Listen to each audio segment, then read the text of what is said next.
Well, it is a storm alert weather day on this Tuesday. Now, this is mainly going to come a little bit later in the afternoon. It's actually going to be a pretty pleasant couple of hours for us. Temperatures in the 60s. We have a little bit of sunshine out there, but the stormy weather will arrive tonight. We're going to be tracking rain, wind, and an isolated potential for a few strong storms. And then the rain's going to move out of here Wednesday into the afternoon hours, and then it's going to turn much cooler. But right now, temperatures are very warm. In fact, the main threat for severe weather today, of course, is going to be across the Mid-South. And check out these temperatures already in the 70s, so that warm, moist air is in place. A little bit cooler here in Chattanooga, which will actually help with our severe threat a little bit later on.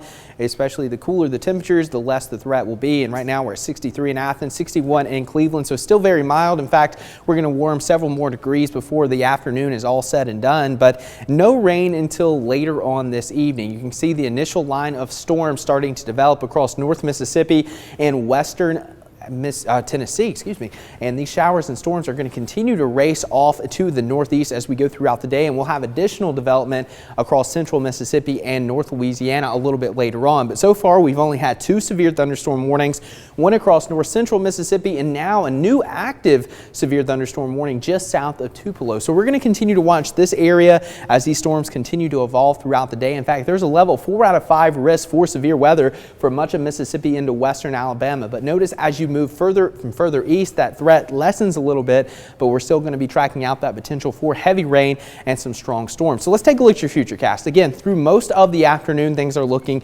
a-okay until about 6-7 o'clock. Some initial showers start to move into the area, but the bulk of the activity isn't going to come until after about 9 p.m. into the overnight hours. Notice the timestamp right here, 11 p.m. Some very heavy rain moving across the Tennessee Valley. There will be a few embedded threats for damaging winds. The isolated tornado threat is there mainly in our western communities, but it's not going to be that big of a threat just because we're not going to have that good storm fuel over the Tennessee Valley.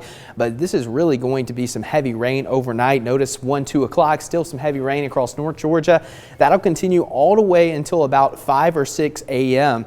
And then by the time you wake up on Wednesday morning between about 7 and 8, there's still going to be some showers, especially across North Georgia. But as we go throughout the morning hours, that is going to wrap up pretty quickly. And after about 10 a.m., most of that rain is going to shift outside of the Tennessee Valley. We're going to start to dry out, and then it's going to turn much cooler into your Wednesday. But here's a look at your local severe weather outlook. Again, that dark green, that's a marginal risk.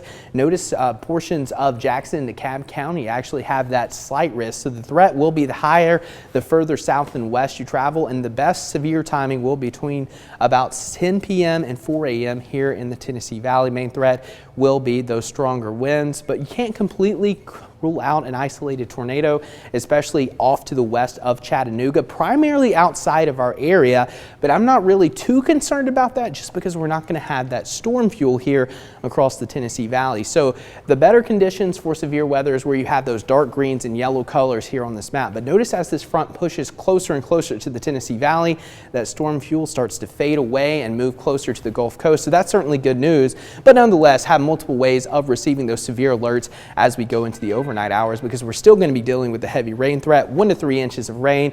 It could lead to some localized flooding. So just be mindful of that as you're traveling out late tonight into early Wednesday, and then conditions start to improve, and then we'll be tracking out some more rain by the weekend. Latrice. Thank you so much, Clay.